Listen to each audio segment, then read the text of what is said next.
السلام عليكم ورحمة الله وبركاته. سمعت ناس كتير بتتكلم على ان فتح عمرو بن العاص لمصر كان غزو واحتلال، فقلت نجمع المعلومات من مصادر متنوعة ونشوفها مع بعض كده. مبدئيا قبل الفتح المصريين كانوا بيعانوا من حكم البيزنطيين، ضرائب عالية واضطهاد ديني للمسيحيين الأقباط وصراعات مذهبية جوه الكنيسة نفسها. النقطة دي تحديدا ما اختلفش عليها لا مؤرخين مسلمين ولا أوروبيين ولا أقباط. أما بقى بالنسبة لكونه غزو ولا فتح فخلينا نبدأ بالمصادر القبطية والبيزنطية نفسها. يوحنا النقيوسي المؤرخ القبطي المعاصر للفتح وصف دخول العرب لمصر انه غزو، لكنه في نفس الوقت كان بينتقد بشدة ظلم البيزنطيين للأقباط، وبيتكلم عن ان الروم كانوا بيجلدوا الكهنة ويفرضوا ضرائب مجنونة، ودي كانت واحدة من أهم أسباب ضعف المقاومة ضد العرب. ومع ملاحظته انه العرب غرباء لكنه ما ذكرش انهم ارتكبوا مذابح للمصريين، بل ذكر ان القتال كان مع الجيش البيزنطي بالأساس. المؤرخ هيو كيندي وويلتر كايغي الاتنين دول بيأكدوا ان الفتح الإسلامي لمصر كان أسرع وأسهل بسبب ان المصريين كانوا مش طايقين الحكم البيزنطي. كمان الجيوش البيزنطية كانت ضعيفة، ده غير ان كان في صراعات مذهبية رهيبة بين روم وأقباط. وبيأكد ان العرب ما عملوش تخريب واسع ولا قتل جماعي للمدنيين. اما بالنسبة للمؤرخين المسلمين، ابن عبد الحكم في فتح مصر وأخبره هو أهم مصدر عن الفتح، وبيذكر ان قتال المسلمين كان مع البيزنطيين وان المصريين ما تعرضوش للقتل ولا للتنكيل.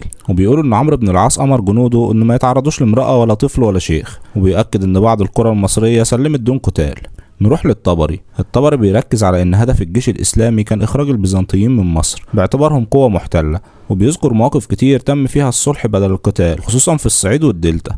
اما المقريزي فالمقريزي بيضيف كلام مهم جدا، ان المصريين ما دخلوش الاسلام بعد الفتح على طول بل بعدها بقرون، وده معناه ان الفتح ما كانش اجبار ديني. وبيوضح ان الاقباط فضلوا حكم المسلمين على البيزنطيين لان الضرائب الاسلامية كانت اقل بكتير. الخلاصة المصريين كانوا تحت ظلم بيزنطي شديد، والعرب دخلوا في قتال مباشر مع الروم مش مع المصريين. مفيش مؤرخ مسلم او قبطي ذكر مذابح ضد المدنيين المصريين. الفتح حصل بقتال في بعض المدن زي بابليون والاسكندرية، لكن بدون قتل او تخريب واسع.